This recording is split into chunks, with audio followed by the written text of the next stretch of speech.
A recently married young couple start to experience some strange incidents when Andy, the husband, starts to sleepwalk and breaks out with a skin rash. As the incidents get more and more disturbing, his wife Maya discovers that the couple has been struck with a deadly curse from someone jealous of their marriage. But the curse is extremely strong, and the young couple struggle to find a shaman powerful enough to defeat it. When I was young and starting to get into horror films, I remember my dad telling me that they were nothing more than religious propaganda, produced by the church to scare people into loving God.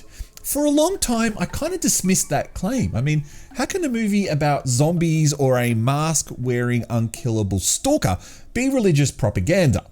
But he wasn't talking about films like that. He was talking about movies with possessions, exorcisms, curses, and other forms of black magic or witchcraft.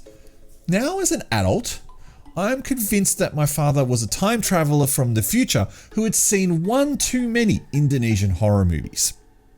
Propaganda is the only word that I would use to describe this film. In fact, Indonesian horror cinema from the last year or two has been nothing more than Islamic faith propaganda badly disguised as entertainment. If you need more proof than that, check out the films Grave Torture or Hell Torture.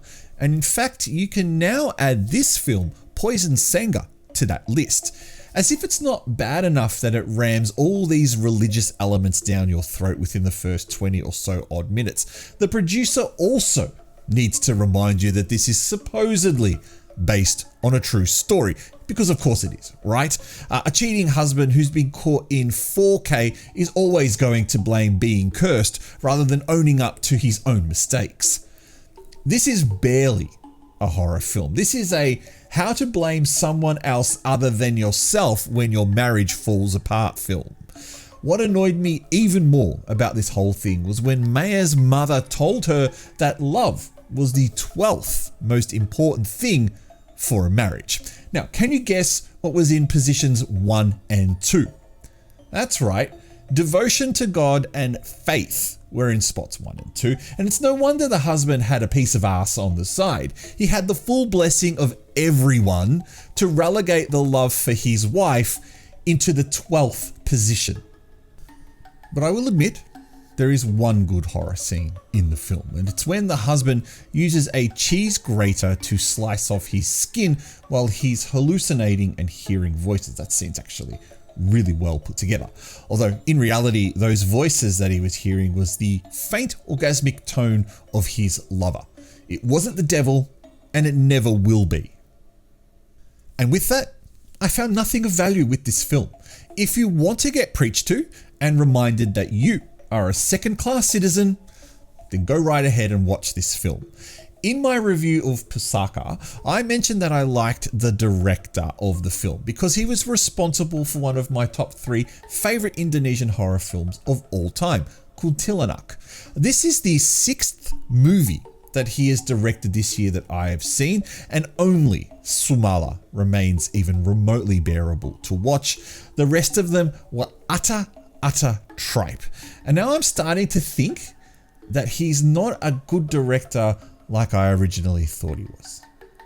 So using my patent pending ghost rating, which stands for great horror or stupid trash, I give this movie 1 ghost out of 5. This movie can go straight to hell and never return.